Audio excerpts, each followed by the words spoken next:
नमस्कार दोस्तों। अभी मेरे पास है आरती स्मिथ जी का नया काव्य संग्रह जिसका नाम है समय की खिड़की से झांकती कविता।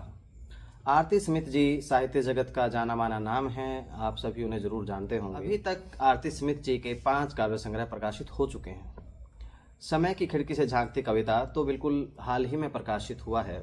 इसके अलावा निशब्द हूँ मैं, मायने होने के, तुमसे तुम तक और अंतर्मन, ये 5 काव्य संग्रह इनके प्रकाशित हो चुके हैं। तो आरती स्मिथ जी एक सक्रिय लेखक हैं।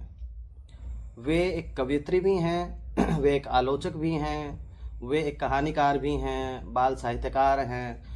जहाँ तक मुझे लगता है, जितना मैं उनको जानता हूँ, कोई ही विधा उन्होंने ऐसी छोड़ी है, संस्मरण पर भी उनकी पुस्तक है, कोई ही विधा उन्होंने ऐसी छोड़ी है जिसके ऊपर उन्होंने नहीं लिखा है। कविता हो, कहानी हो, संस्मरण हो, लेख हो, निबंध हो, बाल साहित्य हो, बहुत सारी चीज़ें और महापुरुषों के जीवन पर आधारित कथा साहित्य लिखा है।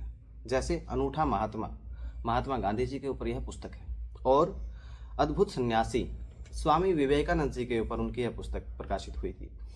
तो ये जो समय की खिड़की से झांकती कविता है, यह काव्य संग्रह है। इनकी कविताएं इसमें संकलित हैं। तो मैं बैठे बैठे पढ़ रहा था तो एक कविता मुझे बहुत पसंद आई, मैं आपको सुना देता हूँ। कविता का शीर्षक है तुम्हारे लिए। सुनिए। तुमने कहा प्रेम, खुरदरी जमीन पर बिछ गई कालीन। तुमने लिखा प्रेम, शून्य तले टंग गया चंदोवा। तुमने टांका प्रेम, मुस्कुराने लगा चांद शरद का। तुम टांकते गए प्रेम, एक के बाद एक और खिलखिलाते सितारों से झिलमिलाने लगा आकाश। वह दूर खड़ी करती रही इंतजार कि शायद लिखो तुम्हारे लिए, और पिघलने लगे सदियों से पथराया ग्लेशियर मन पुकार की उस उष्मा से, और बच जाए बर्फीली चट्टान में दफन उसका जीवन। बेहतरीन कविता मुझे यह लगी। इसके अलावा यह कविता तो प्रेम के ऊपर है। इस काव्य संग्रह में स्त्री विमर्श, आदिवासी, दलित, वर्तमान की और जितनी समस्याएं हैं, चाहे वो प्रकृति से संबंधित हो, मानव समाज से संबंधित हो, जंगल से संबंधित हो, जल से हो, जीवन से हो, सारे के सारे जो विषय हैं इन्होंने अपनी कविताओं में लिए हैं। जैसे और मैं अगर कोई कविता आपको पढ़कर सुनाऊं, जैसे स्त्री विमर्श के ऊपर इन्होंने एक अच्छी कविता लिखी है।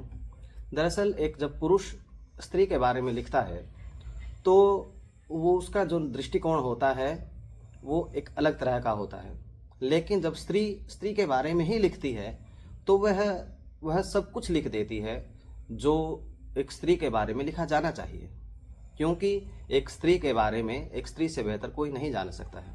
पुरुष जानते हैं, लेकिन उसकी एक सीमा है।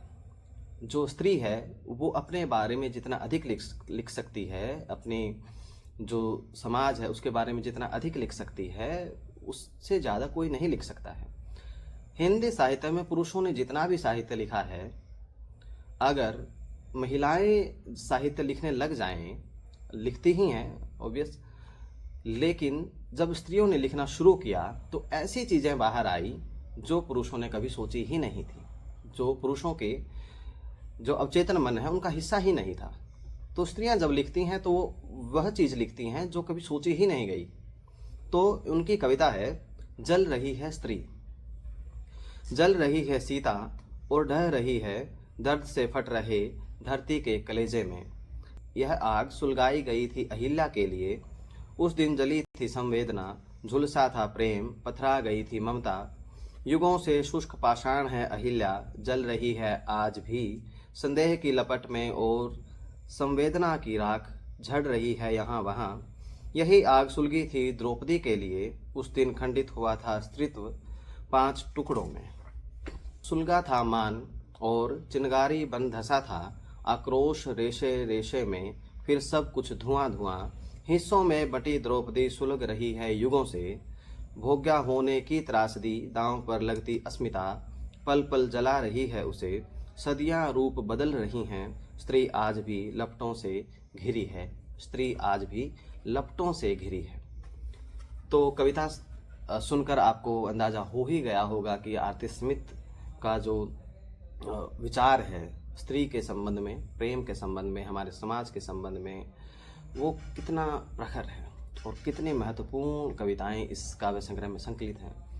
आद्विक पब्लिकेशन से यह काव्य संग्रह प्रकाशित है। आप इंटरनेट पर या फिर अमेजोन, फ्लिपकार्ट वगैरह पर भी आरती स्मिथ या फिर आद्विक पब्लिकेशन या इसका भी काव्य संग्रह का नाम अगर सर्च करेंगे तो सर्च करने के बाद आपको यह आसानी से मिल जाएगा।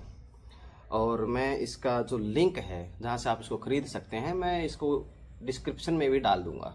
कोशिश रहेगी कि आपको आसानी से उपलब्ध हो जाए। कविताएं भी जख्मी होती हैं, इंसान भी जख्मी होते हैं।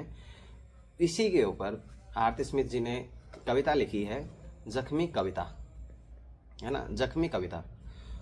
खून सनी जख्मी कविता, कब तक मांस का लोथरा बटोरती रहोगी और गिनती रहोगी अमानवीयता के चिन्ह। धरती के आंसू रेत बन चुके हैं, तुमने देखा नहीं रेत की बोली लगाते सौदागर। वे ही सौदागर अभी अभी बैठे थे, एक झक सफेद गुलाब लिए, बरसाए थे कागजी फूल शब्दों के, ओ जो उनके नहीं थे। वे हाथ उनके हैं विनाश लिखते उनके हाथ, बटन दबाते उनके हाथ। वे हाथ छीन लेते हैं बचपन, छीन लेते हैं चतनार छाया, छीन लेते हैं आंचल, कर देते हैं सुराख बारूदी धुएं से घुटते नीले आकाश के सीने में। वे हाथ ताली बजाते हैं, चुटकी बजाते हैं, उंगली दिखाते हैं। सिहर उठती है धरती की बची कुची देह और सिर झुकाए खड़े रहते हैं जुड़े हुए कमजोर हाथ, सोचते हुए शक्तिशाली होने की तरकीब। तो इस काव्य संग्रह में सारी ही कविताएं इतनी बेहतरीन हैं। अगर आप दलित संवेदना के बारे में पढ़ना चाहते हैं, स्त्री संवेदना के बारे में पढ़ना चाहते हैं, और भी आदिवासी समाज के बारे में पढ़ना चाहते हैं, पिछड़े वर्ग के बारे में इनके क्या विचार हैं वो पढ़ना चाहते हैं, तो कविताएं जो होती हैं वो गागर में सागर होती हैं। आपको कम शब्दों में ज़्यादा ज्ञान मिलता है। तो दोस्तों, अभी के लिए इतना ही। धन्यवाद।